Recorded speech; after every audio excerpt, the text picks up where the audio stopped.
তো বস, এখন আমরা কথা বলবো শ্রীমান ভার্সেস শ্রীমতীর ট্রেলার নিয়ে। তো কেমন লাগলো এই ট্রেলারটা? আমি তো হাসছি কেন, এই ট্রেলারের এন্ড পয়েন্টে যে দুটো মেটা রেফারেন্স রয়েছে আমাকে ধুমা মস্তি দিয়েছে, আমার হেভি লেগেছে। একটা হচ্ছে যখন বলছে আপনারা ব্যোমকেশগিরি হলো, যারাই ব্যোমকেশ করতে গেছে প্রত্যেকের কেরিয়ার অবস্থা খুব খারাপ হয়েছে। এটা কেন বললো আপনারা ফিগার আউট করুন।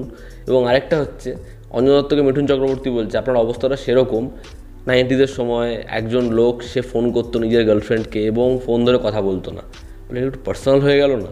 তো এই যে দুটো রেফারেন্স ব্যোমকেশ এবং বেলা বসার আমার হেভি লেগেছে, আমি হেভি হেসেছি।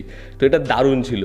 এবার যদি ট্রেলারটায় আসি, তো ট্রেলারটা দেখে আমরা যে গল্পের লাইনটা বুঝতে পারছি সেটা হচ্ছে পরমব্রতর যে ক্যারেক্টারটা, সে নিজের একটা সুন্দর সম্পর্ক সেটার এবার তিক্ততা দেখতে পাচ্ছে মধুমিতার সাথে, এবং সে একজন অ্যাডভোকেটের কাছে যাচ্ছে।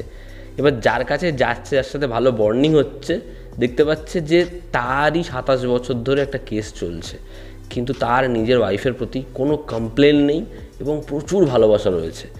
এবার সেভাবে এবং তার বন্ধু যে এদের দুজনের সম্পর্কটাকে ঠিক করে দেওয়া যায় না।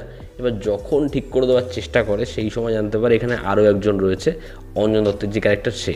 এবার মিঠুন চক্রবর্তীর তার যে পাস্ট লাইফ ক্যারেক্টারের, সেটার সাথে পরমব্রত চরিত্রটা নিজে গল্প শুনছে এবং নিজের যে বর্তমান পরিস্থিতি সেটা রিলেট করতে পারছে। তো ওই সম্পর্কটা ঠিক হয়নি, এটা কি ঠিক হবে? এর থেকে বেশি জানতে হলে আমাদের শ্রীমান ভার্সেস শ্রীমতী এই ছবিটা রিলিজের অপেক্ষা করতে হবে। এবার ছেলেটা কী ভালো লেগেছে যদি বলি, তা প্রথম হচ্ছে দেখো ছবি দ্বারা হিউজ কাস্ট রয়েছে। মিঠুন চক্রবর্তী, অঞ্জন দত্ত, অঞ্জনা বসু, পরমব্রত, মধুমিতা, রশনি, সত্যম, বিশ্বনাথ, এরা হিউজ কাস্ট। তার মধ্যে মিঠুন চক্রবর্তী আর অঞ্জন দত্ত দুজনের ক্ল্যাশ দেখার জন্য আমি বিভৎস এক্সাইটেড, এবং ক্ল্যাশটা যে হবে ডায়ালগসে হোক বা যেভাবেই হোক সেটা কিন্তু ট্রেলারের মধ্যে বোঝা যাচ্ছে। তা ইমোশনাল কনফ্লিক্টে হোক, তা ওই মজার পোকে হোক, যেভাবে হোক হবে, সেটা দেখার জন্য আমি সবথেকে বেশি এক্সাইটেড। এরপর হচ্ছে ছবির যে ইমোশনাল লাইন, মানে কমেডিটাকে আমরা এনজয় করছি, কমেডি ছবি হলে বাঙালি অডিয়েন্স সিনেমা হলে যায়, এটা তো দেখেছি আমরা, কিন্তু এর যে ইমোশনাল পয়েন্টটা, যে এত ভালোবাসা তো ছিল, তাহলে সেটা গেল কোথায়? এবং যখন দুটো মানুষ এতদিন ধরে থাকছে এবং সমস্যা জেনেও থাকছে, তারপর যখন তারা বিচ্ছেদের দিকে এগোচ্ছে, তারপরেও নিজের পাস্টের ওই পরিস্থিতিগুলো ভুলতে পারছে না, সেগুলোই রিকল করছে প্রত্যেকটা পরিস্থিতিতে, তাহলে কি এরা আলাদা হতে পারবে?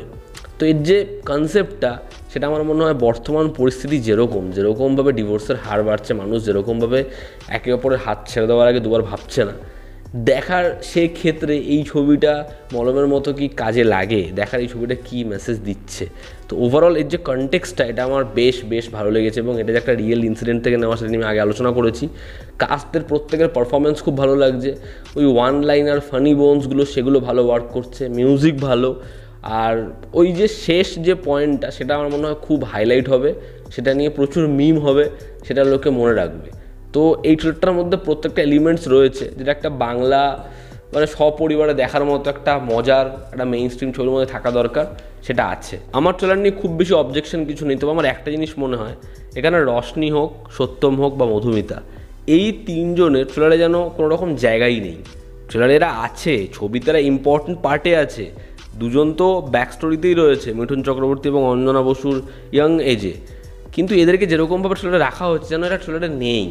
এবং মধুমিতাকে যেরকমভাবে ব্যবহার করা হয়েছে, সংলাপ দেওয়া হয়নি, যেরকমভাবে গেছে আর কি, মানে ভালো লাগেনি এদের পোর্শন যেরকমভাবে রেখেছে।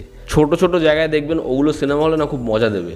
ওই বিশ্বনাথ বলছে তাহলে সমস্যাটা, বলে কেন আপনার আমার সুখ দেখা যাচ্ছে না? তো ওই মিঠুন চক্রবর্তীর সাথে পরমব্রতের বা মিঠুন চক্রবর্তীর সাথে হচ্ছে বিশ্বনাথের কেমিস্ট্রিটা, ওই তিনজন মিলে লুকিয়ে লুকিয়ে দেখছে বা কী হচ্ছে, এটা না অডিয়েন্সের ভালো লাগবে, ওই জায়গাগুলো খুব মজা দেবে। আর বাঙালি অডিয়েন্স কমেডি ভালো পেলেই হলো, তারা ছবি দেখতে যাবে।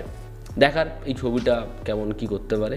আর গান তো ভালোই, পরবর্তী গানগুলো যদি ভালো করে ওয়ার্ক করে তাহলে ভালো। তো এই ছিল আমার ওপিনিয়ন, আমার ট্রেলারটা বেশ ভালো লেগেছে, তবে ওই দুটো মেটা রেফারেন্স খুব ভালো ওয়ার্ক করবে। তো এই ছিল আমার ওপিনিয়ন, তোমরা যারা দেখেছো তোমাদের কেমন লেগেছে জানিও। জনতা আমাদের পাশে আছে, আবার দেখা হচ্ছে, টেক কেয়ার।